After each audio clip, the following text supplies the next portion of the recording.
The StratoPolonez was one of the most extraordinary designs in Polish automotive history. It was created as a hybrid of a production Polonaise and components from the legendary Lancia Stratos rally car.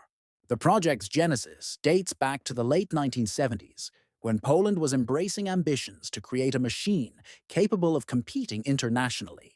Polish drivers, including Sobiesław Zasada and Andrzej Jaroszewicz, dreamed of a car that could rival the most advanced designs from the West. A mid-mounted Dino V6 engine, along with Stratos suspension and drivetrain components, were transplanted into the lightweight Polonez shell, creating a vehicle truly unique in the context of communist Poland.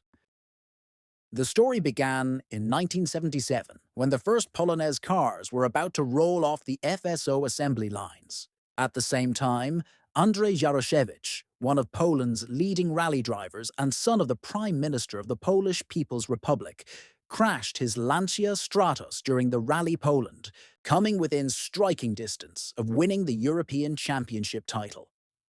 Although the rally car wasn't completely destroyed, importing a new one from abroad was difficult and expensive. In this situation, a bold decision was made. The Italian drivetrain would be fitted to the body of a domestically produced Polonaise. Some were motivated by marketing and a desire to boost the prestige of the new FSO model, others by pure sporting ambition. Thus, a legend was born, the Polonez 2500 Racing, later known as the StratoPolonez. The technological transplant was incredibly complicated, as the production Polonez and Stratos had virtually nothing in common. The mid-mounted Dino V6 engine, along with its gearbox and a section of the Stratos frame, found its way behind the Polonez's front seats, necessitating a complete underbody redesign and a redesign of the cooling system. Even a radiator from a Star truck was used, positioned at the front to balance weight and improve airflow. From a front-wheel drive family car, a low, aggressive sports machine with central weight distribution was created. This was military sports engineering at the best of Polish capabilities, based on both determination and improvisation.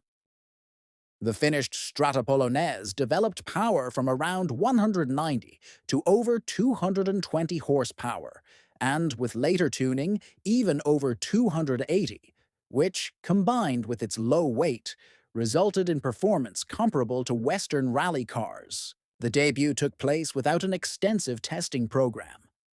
In the fall of 1978, the StratoPolonez competed in the final round of the Polish Championship in Kielce. Only on the track did Jaroszewicz discover just how demanding and fickle the new car was, but he exploited its potential to the fullest and won the competition. This proved that the undertaking made technical and sporting sense, despite the lack of access to service facilities, FIA homologation, and spare parts from Western countries. In subsequent years, the StratoPolonez was driven by top Polish drivers, Maciej Stałowiak, Adam Polak, and later Marian Bublewicz. The car boasted brutal power, a wide track, low suspension, and exceptional handling. In the communist era, where production cars with minor modifications predominated, a prototype of this class was almost an abstract concept. Although the car could not be developed for international competition, it went down in history as one of the few times when Polish engineering truly touched the Western motorsport scene. After its retirement, the car was placed in a museum, where it attracts enthusiasts to this day. Over time, the StratoPolonez has grown into a symbol. For many, it serves as an example of what could have been if the Polish automotive industry had the resources, facilities, and freedom to develop. Had the project continued, it could have become the foundation of a national rally program. For others, it's a legend, demonstrating that the talent and ambition of its designers and drivers could transcend systemic barriers, even if only momentarily.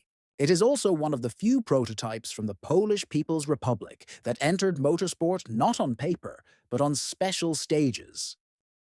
Today, the StratoPolonez remains a unique testament to an era, a unique blend of ambition, improvisation, and passion.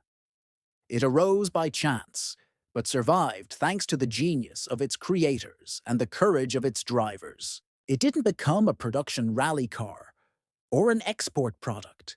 It didn't achieve homologation, and it didn't establish a school of Polish motoring. But it left behind something equally valuable: proof that even in the economically constrained realities of the Polish People's Republic, it was possible to build machines that technically and ambitiously transcended the system. And this perhaps makes it the greatest legend of Polish sports motoring.